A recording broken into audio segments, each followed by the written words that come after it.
स्वादिष्ट किचनमध्ये तुमचं मनपूर्वक स्वागत। जर घरात भाजीला काहीच नसेल तर आपण घरच्या साहित्यात होणारी पण चटपटीत अशी भज्यांची आमटी बनवणार आहे।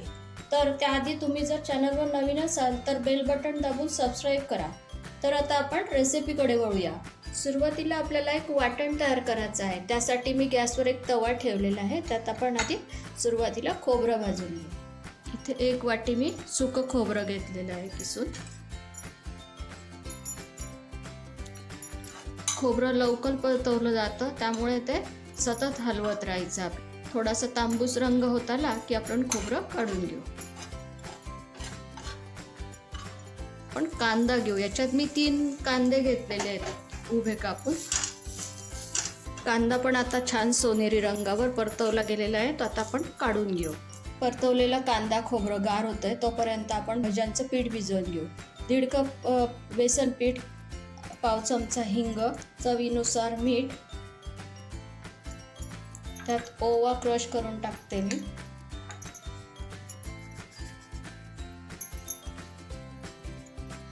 एक मोठा कांदा चिरून घेतलेला आहे। पाव चमचा हळद घातली, अर्धा चमचा तिखट। आता आपण याच्यात पाणी घालून भिजवून घेऊ। पाणी घालून आपण एकसारखं करून घेऊ। भज्यांचं पीठ भिजवून तयार आहे। आता तेवढ्या ग्लासभर पाणी लागलं याला। आता आपण भिजवून ठेवलेलं आहे। एकीकडे वाटण बारीक करू आपण। वाटण तयार करून घेऊ आपण। लसूण, खोबरं,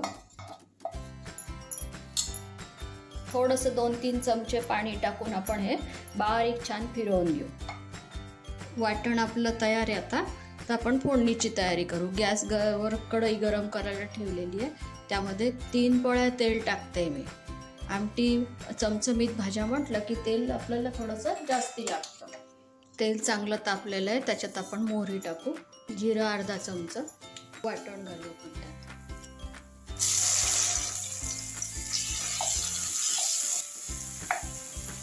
कांदा खोबरं हे आपण आता परतवून घेतलेलं आहे त्यामुळे ते जास्त वेळ परतवायचंच नाही आपल्याला। 2 मिनिटं परतवलं आणि त्यात आता आपण हे चमचा, पोहे खायचा चमचाभर बेसन पीठ घालणार आहे।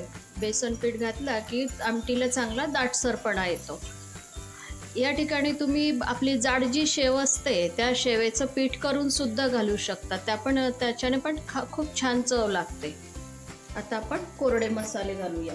हळद अर्धा चमचा, 1 चमचा लाल तिखट, खडगी मिरचीचं तिखट आहे ते रंगासाठी, 1 टेबलस्पून गोडा मसाला, अर्धा चमचा गरम मसाला।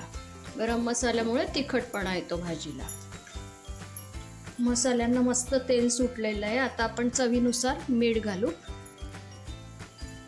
आणि एकीकडे मी गरम पाणी ठेवलेलं आहे। ते आता गरम पाणी आपण याच्यात ॲड करू।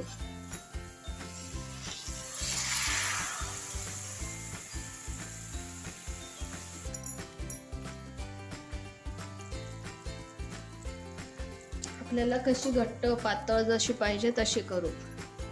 साधारण मी 3.5 कप पाणी टाकलेलं आहे। आता उकळून थोडी घट्ट होईल। अजून भजी वगैरे टाकली की मग अजून घट्ट होईल ती। बारीक चिरलेली कोथिंबीर टाकू आणि छान उकळू देऊ ती आमटी उकळायला पण शेजारच्या गॅसमध्ये ठेवू आणि इकडे भजे तळायला घेऊ।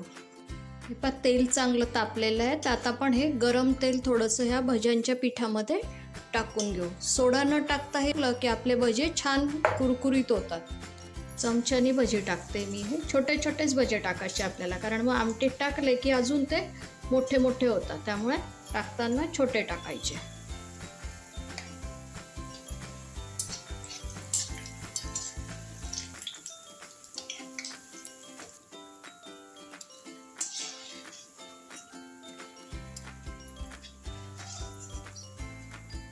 एक घाण आपला काढून तयार आहे। तर आपण आता असे सगळे भजे काढून घेऊन मग आमटीमध्ये घालू। आमटीला पण छान उकळ आलेली आहे आणि आता आपले भजी पण तयार आहेत। आता आपण भजी याच्यामध्ये टाकणार आहे। ते टाकले की मग ते मऊ होऊन असे वरती तर रंगायला लागतात, तेव्हा आपले भजींची आमटी पूर्णपणे तयार आहे असं समजायचं। आमटीला पण रंग खूप छान आलेला आहे। मस्त भजी पण अशी वर आलेली आहेत। म्हणजे आपली आमटी आता तयार आहेत. आता आपण सर्व करायला घेऊ. तरीदार चमचमीत अशी भज्यांची आमटी आता आपली तयार आहे. तर तुम्ही पण ही भज्यांची आमटी करून पहा आणि आवडली तर मला कमेंटमध्ये जरूर कळवा. लाईक करा, शेअर करा आणि सबस्क्राईब करा. धन्यवाद.